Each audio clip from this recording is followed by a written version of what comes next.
తొలి పలుకులతోనే కరిగిన మనసు చిరు చినుకులలాగే జారే కుసకుసలను వింటూ అలలుగ వయసు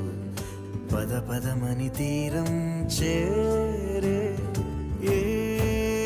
పని పాట లేని చల్లగాలి ఓ సగం చోటే కోరి మీ కథే విందా